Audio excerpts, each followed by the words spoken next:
Welcome back to the program. If you're just joining us, this is Bottomline Africa right here on KTN News.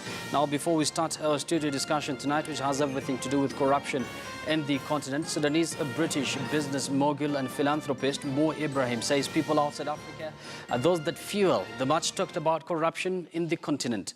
He was speaking on the sidelines of the second Africa Convergence Summit held in the Moroccan city of Casablanca. Ibrahim, who is the president of the Mo Ibrahim Foundation, was a guest speaker while admitting that there is corruption in Africa, as is the case the world over. Ibrahim slams corrupt business practices, which caused the continent to lose huge sums of money while people continue to live in poverty. Now, before I bring in both Mark Bichachi and Taye Belgun, let's look at some facts and figures about corruption in Africa. Nearly 75 million people, that is in sub-Saharan Africa, are said to be estimated to have paid a bribe in the past year alone. 58% say that corruption has increased over the past year. A very interesting number there. And out of 28 governments, 18 are seen as completely failing to address corruption. Police and business executives are seen to have the highest levels of corruption in the continent. And 22% of Africans who came into contact with the public service in the past 12 months said they paid a bribe. Now, bribery also affects more than 1 in 5 Africans and hurts the poor people most. Now, let's go straight to a conversation tonight as we try to establish contact with Taye Belgun, who is going to join us shortly from Kigali, Rwanda. Of course, Taye is a representative of Africans Rising, an organization that is, it's a pan-African organization that is aimed to tackle all these stereotypes related to Africa. But now we have Mark Bichachi, a political analyst. Mark, good evening. Good to see you. Welcome to the program. Nice to see you too, Yusuf. Thanks for having me. You're welcome. Now, let's begin. Before we talk about what Mo Ibrahim said yesterday about corruption in Africa, let's try and analyze what is happening in Kenya and, by extension, these other African countries where institutions meant to fight corruption, case in point, EACC in Kenya, are said to have, they don't receive enough support from the government of the day. Not just long ago, we've seen EACC saying they don't have enough personnel to tackle corruption in the country. One of the key mistakes that we make in Africa is we keep thinking that we can legislate around corruption. Corruption is a moral disease. It is quite difficult, actually, to investigate corruption. It is even more difficult to prove corruption in a court of law. And if you've seen in the case of Brazil and South Korea, where they have persecuted their respective presidents, it took quite a while to investigate. However, there was a high degree of personal responsibility and societal expectation for them to be persecuted. And this is where the problem lies in Africa. Most Africans do not consider bribery a crime, and neither do they consider it a moral misnomer. They don't consider it like they've done anything wrong. Therefore, the society has the back of a lot of the people who are corrupt. Number two, that leads into low political willpower to actually deal with that. And then even further, then these institutions have even less power to be able to persecute because there's no public input into the persecution of these particular cases. Yeah. So it is not just political, it is also a matter of the political space not being there, and also as a society, we tolerate a lot of corruption, and whenever it is about me, I'm willing to bribe just to get quicker. And Mark, allow me to bring Taye into the conversation now. Taye, I believe you can hear me now. Good evening and welcome to the show. Now, we've been talking about, of course, corruption matters right in the program. And we all know that corruption changes, it mutates, it comes in various forms. Do you think there is need for African governments to empower these institutions meant to fight corruption? Thank you for having me, and good evening. I completely do agree with that narrative. But who are the African governments? I think, these are made up of human beings like us. These are people who tend to, be fighting for something that's, when they get to the position that they are, they feel like they don't want to be, touched anymore. And this has been, a reoccurrence. And when you find, corruption, it takes two to tango. The folks who are, who are supposedly should be the fighters also get corrupted during the process.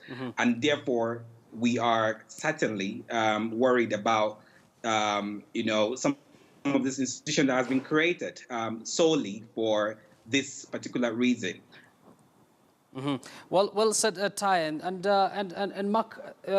There's something interesting I found out today, that most francophone countries have the president of the judiciary as the head of state. He doubles up. He's the head of state, and at the same time, he's the president of the judiciary. I know that is not the case here in Kenya because, of course, the chief justice is the president there. Do you think with this kind of scenarios, the corruption in this continent will even worsen?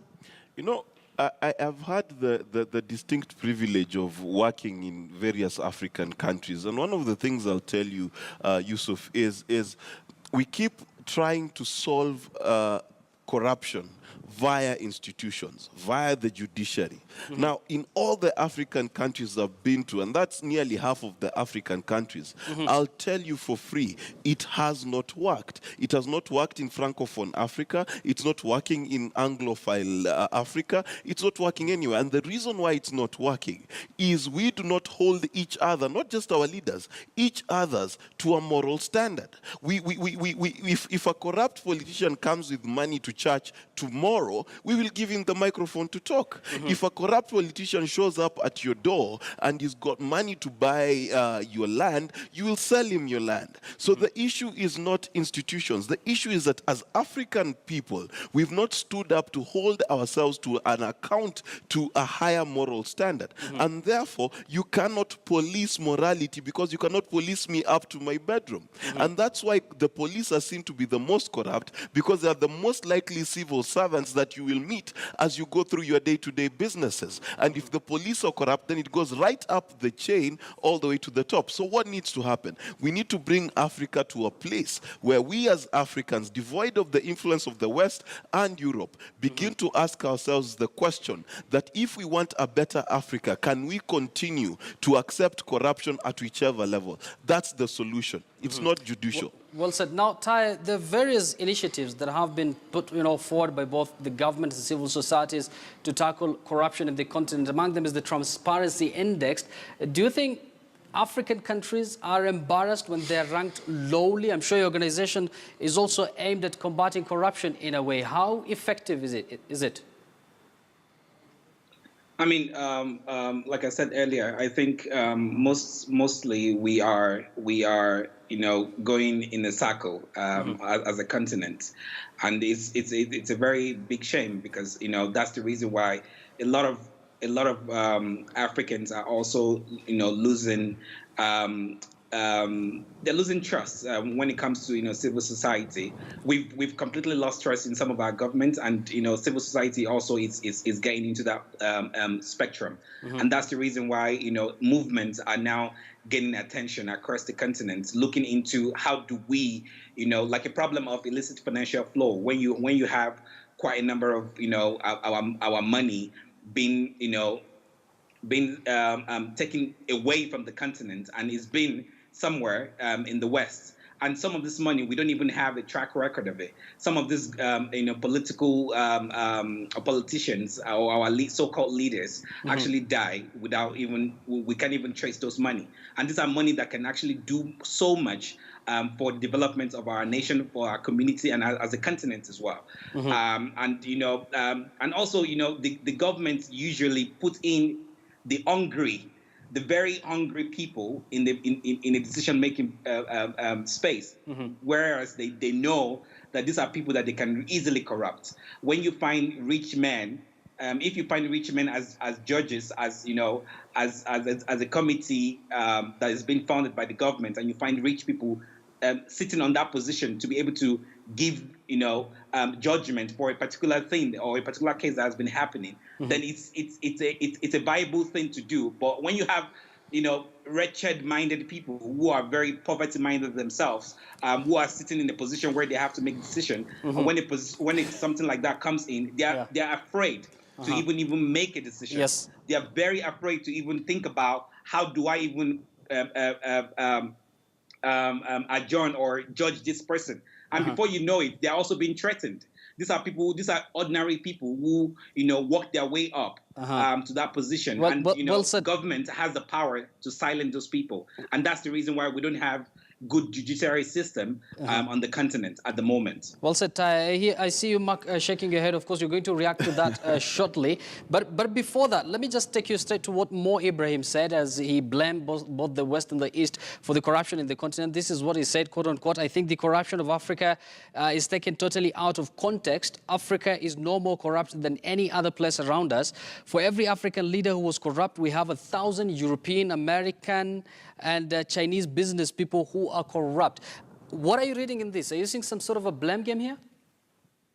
Let me just answer Ty a little bit and tell him there are some very good poor people who are incorruptible, and there are some very bad rich people who are absolutely corruptible, because the scale of poverty and wealth is a sliding scale. So at what point do I have enough money to be uncorruptible? That's quite misleading. I don't think, I know quite a lot of very wealthy people who will very well gladly receive a bribe, however small, and will gladly give it out. Yes. Now, to Mo Ibrahim's statements, the honest truth is, corruption is not an African vice, it is a worldwide vice.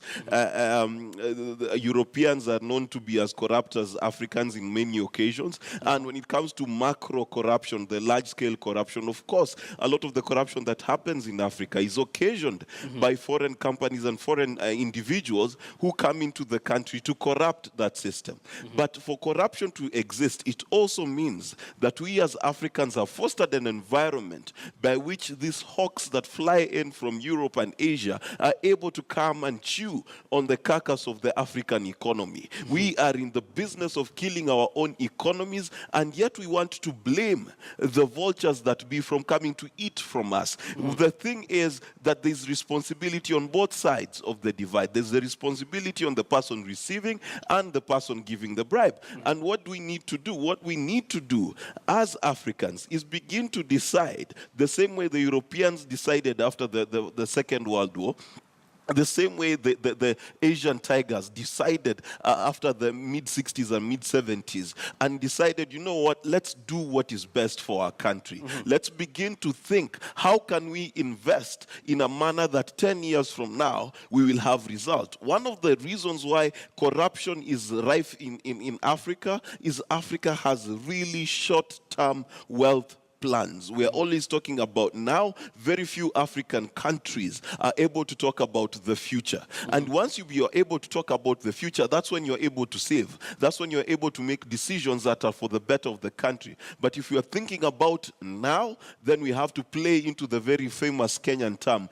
called tumbocracy, or otherwise kleptocracy becomes the order of the day. Well said. Now Ty, I believe you've seen that report by Mo Ibrahim. Do you agree with him that the West and the East are also equally culpable when it comes to corruption? Absolutely. Whatever we've learned today as Africans is not something that, I would not 100% blame them on it, but I mean, everything that we've learned today, based on democracy and, policy and all those things, even corruption, we learned it from them. And, having said that, it's very easy for them to also edit or juggle around or restructure some of the corrupt practices or system that they've created on the continent. Just to back to, when you look at the countries holding some of our corrupt leaders, there was a Nigerian politician that was found with tons and millions of dollars in his house in London. And if the money has been taken back to Nigeria, I'm sure a lot of people will have benefited from it. There's, there are different corruption practices even in Tunisia, in many countries on the continent. I think we need to now start looking at if you as the West take us very seriously and you take our development very seriously, we don't need NGOs. More NGOs coming up into this continent. We just need to give us, now that we've realized that someone amongst us have stole this money, kindly just give it back to us so that we can use it for our development, and Yes. even give us this money as in a well-structured way that we can actually make use of it. And I guess that's what Mo Ibrahim is trying to say, because you can't come into a continent where we have so much human and natural resources and tell us that we're corrupt, where some of us have not even eaten. And the reason why I mentioned about the rich folks, when you look at there's a saying that you don't give a man with a flat belly too much money, because he would definitely want to feed his stomach first, as opposed to if you give a man with a pot belly, he's already filled up, so he would just keep the rest. So we need to also understand that most of these politicians, most of these people who are in the seats to make decisions, are folks that have flat pot bellies. They are hungry. When they get there, they only take care of themselves first and their family before they even think about making a decision that can actually create a change or impact a change within their own community. And let me bring Mark in now. Mark, where can someone decide who is greedy and who is not? And we're talking about there's a certain spectrum in the society who are greedy. Are we talking about those in the leadership, or are we talking about the common people, members of the public? The truth of the matter, let's understand this. And I'll take some societal roots here. Number one, it says the love of money is the root of all evil. That's one. Number two, there is something that never says enough, and that's the grave. So one of the things that we need to understand about the human condition is that the human condition never gets to a point where it says enough, especially when you love money. There are people who've taken bribes of $100 million and still continues to take another bribe after that one. So the reality of the matter, greed is this. Greed is any time and any instance I want to take a shortcut towards self-gratification at the expense of others. That's what it is. And it applies to every cadre of society. If I go to passport control today, and because I want my passport tomorrow, I'm willing to give a bribe, I'm being greedy about myself because I am jumping the queue and inconveniencing many other people so that I can go ahead fast. That is corruption. If I do $100 million deal and give a deal to a foreign company versus a local company, I'm being selfish in the terms of I have put my success before other people. So greed can only be measured to the extent to which I'm willing to make other people unsatisfied, they go hungry so that I can go ahead. Whether that is about 100 Kenya shillings or $1 million, it is corruption, whichever the state. Now, Taya, you've talked about influence from these Western countries and the East when it comes to corruption in Africa. But case in point, a country like Kenya loses 600 billion shillings every year from its budget to corruption. Don't you think in some situation, actually in most situations, African countries, I mean, these governments are the enemy of their own? I mean, you've just nailed it. I think, we cannot keep talking about, fighting corruption when we still have the same people within the system or within the structure that tends to fight the corruption. Corruption is, like my brother just said just right now. I agree with him that it's embedded in a way within us and within our fundamental growth as human beings, as Africans. These are things that we've already seen growing up. Our parents want to, get something done. They want to get into a particular school, and we cannot afford it. Probably your grades did not allow you to get into it. Then, they pay for it. You want to, get certain exams done. They pay for it so that you can get those answers quickly before you go and sit down for the exam. And that's how it starts. And that's, when a child can realize that all these things can be bought, they grew up knowing that, I can buy everything. As long as I have money, I can buy everything. And when you have money, just like what he said, is now looking at how can I get more money to be able to buy my way out of, seat, position, or what have you. And, when it comes to, spending so much money into a particular system that has created a lot of corrupt, we might not have an 100% corrupt person, but we have an atom because an atom of corruption in us, because our governments on the continent have designed this, and our parents, and it starts from the very beginning, from our home, where our parents usually would look into how do you cut corners, how do you not say. I mean, when you travel abroad and you see how people do, I wonder how it's as if our government officials just travel to all this place and make sure that all those things that work very well will not come here to work, because it's certainly very, very disheartening to have lots of money, lots and lots of money spent on issues that can actually be erased just by restructuring the people who are going to be there. And I think that's very important for us. Clearly, it is very important. Many thanks, Ty, for that. And Mark, before I get to your final comment, let me just play this question back to you once again. And let's say if you're given a choice, who do you think should be blamed for corruption in Africa? Is it the government, foreign interest, or Africans themselves? This is what I'd like to offer as a solution.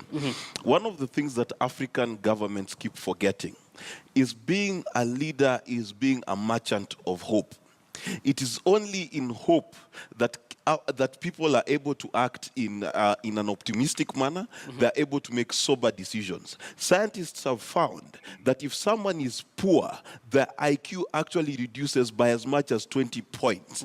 That means you become really, really dumb when you've not fed.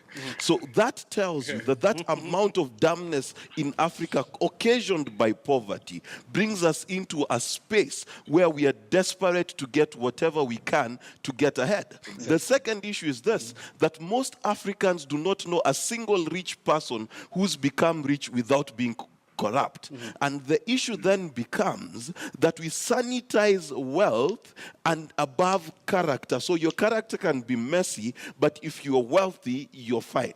So what does that bring us? It brings up into a situation that, number one, we've depressed the IQ of our people, we've depressed the capacity of our people, and then because of our natural resources and our human capital, we've created a platform by which Europeans who are unable to be corrupt within their own countries to swoop into Africa because they know there's no persecution and there's no consequence to what they do. So who do I blame? I blame every single African who takes their vote and votes for a corrupt leader. I blame every leader that chooses to turn a blind eye to corruption. And I blame every Westerner, every Chinese person, whichever nationality you are, that you're taking advantage of an impoverished people because of their poverty to take advantage of them. Clearly, you're blaming all the three choices that we've put forward. And Ty, who are you choosing to fall with? Are you choosing all of them again, or you have only one side to blame on this current situation? I blame our educational system. Most of us, and the media. I think most of us learned a lot of things, from the media, from the books, from the TV, from the music that we read, and some of the things also get into, some of these artists who want to, shoot the musical videos and get like big cars and all these things into their musical videos, and those are things that kids watch, and these guys don't even have the money. And you look at our parents and our educational system as well, which have been, chartered just by corruption. A lot of well said, professionals now. I believe from your end you can hear the soundtrack there. There is an indication that we are supposed to wrap up. Many thanks, Ty Belgoum. He's a representative from African Rising, as well as Mark Bichachi, a political analyst. Many thanks all of you for your input. Now, I believe it's about time we wrap up the show, and tonight on Bottomline. Actually, before that, let's take our Twitter poll tonight. And we did ask you earlier, who do you blame for corruption in Africa? Is it the government, foreign interest, or African themselves? And let me just go through some of your feedback here very quickly. And at Malala says, Africans sanitize their leaders on basis of tribe. If we condemn corrupt leaders, then corruption will be history. A very interesting point there. And then Donna Mikal says all of them contribute to corruption in Africa, but the African government is a major shareholder. And then at Vin Amu says corruption is about the mindset, stroke attitude, motive, our morals and core values as a people. It's commitment to law enforcement. Hashtag Bottomline Africa. Many thanks for your input there, Vin Amu. And of course, thank you to all of you who have been watching the show. And tonight on Bottomline, President Donald Trump a while back was met with silence when he congratulated the leaders of African countries on the continent's economic progress. Now, telling them, quote unquote, I have so many friends going to your countries trying to get rich. I congratulate you. They're spending a lot of money. Unfortunately, that's how Africa is seen by a critical majority in the West. Now, plus to get rich, and that's it. And they are right. It is an open secret that Africa is well endowed with immense heritage and wealth. For centuries, the West and now increasingly the East have exploited Africa's natural resources and labor force, not least during the transatlantic slave trade. Now, in the post-colonial era, some foreign governments have been accused of supporting suppressive regimes on the African continent, while foreign companies made immoral profits during deals with the ruling class. Now, if this is not a perfect manifestation of corruption, then what else? Look at it in a bigger picture. When people are corrupt, it means they are stealing something. They are out to siphon money, resources from people fast. And we should ask why they are doing it. They're corrupt because they want more. They just simply can't have enough. New millionaires emerge every day, while at the same time, millions sink to the poverty bracket as inequality levels continue to rise in our generation. But as much as no one has a higher moral ground when it comes to corruption, it doesn't mean that African leaders and government are off the hook yet. President Zuma of South Africa is under fire because of, finish the sentence, corruption. Nigeria, Kenya, Zimbabwe are just but examples of African states that have had their fair share of battles over corruption in government, otherwise referred to as state capture. So as much as we are quick to criticize the West, remember, African leaders also need to style up. And that's the bottom line tonight. Many thanks for watching. My name is Yusuf Ibrahim. Remember, this program is aired every Monday to Thursday from 10 to 11 p.m. See you tomorrow, same place, same time. Bye-bye. Until then, enjoy the rest of your night.